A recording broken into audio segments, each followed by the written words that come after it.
How did valleys form on Mars? Do hobbits look more like humans or apes? The invincible Hero Shrew and throwing punches on today's Daily Orbit. Hello and welcome to the Daily Orbit. I'm Emerald Robinson. How did Martian valleys form? That was my Martian Valley Girl impression. Well, one researcher says it's from orographic precipitation, rain and snow that falls when moist prevailing winds are forced upwards by mountain ridges. The source of the valley-forming water has long been debated, some saying it originated underground and others by precipitation. The orographic effect can be found in Hawaii, and these researchers feel that valleys on Mars formed in the same pattern. Researchers used a new general circulation model to test their precipitation theory, but don't know if it was rain or snowmelt. They say the next step is to develop a snowmelt model. And in the valley of the Anduin River, some say originated what creatures?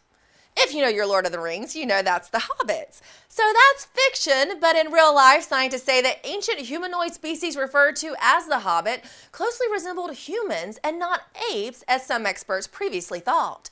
Using the skulls of these primates found back in 2003, they based their reconstruction on the skull in relationship to its soft tissues and found the new reconstruction indicated more human-like cheeks. I'm calling them Frodo sapiens, my homage to Peter Jackson.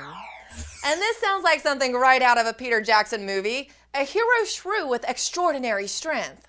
Okay, so it's not a hero as in save the day hero, but just a type of this furry little mammal. But it has recently been found to have interlocking vertebrae that make the spine 4 to 5 times more robust relative to body mass. And it's the only mammal like that. Researchers watched in amazement as a full-grown man stood on the back of the hero shrew, and it walked away unharmed. It is a superhero. Where we humans have 5 lumbar vertebrae, Hero has 10. The Hero even differs from other species of shrews in its vertebrae. Researchers added a really great quote saying, "The age of discovery is not over." And neither is the age of technological advances. A Korean research team has developed a new pen to extend existing features on smartphones. The Mag Pen is a magnetically driven pen interface that works both on and around tablets and smartphones that have magnetometers embedded in them, which most already do since they function as compasses for location-based features. The phone senses and analyzes the magnetic field produced by a permanent magnet embedded in the stylus pen. The team is also working on a series of magnetic accessories, which include the magnetic marionette, a magnetic cover for a smartphone, which offers augmented interactions with the phone.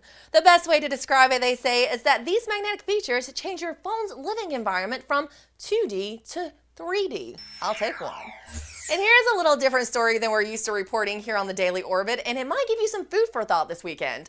Researchers looked at the psychology behind bar fights. If you're like me, you probably didn't even think the brain was even involved.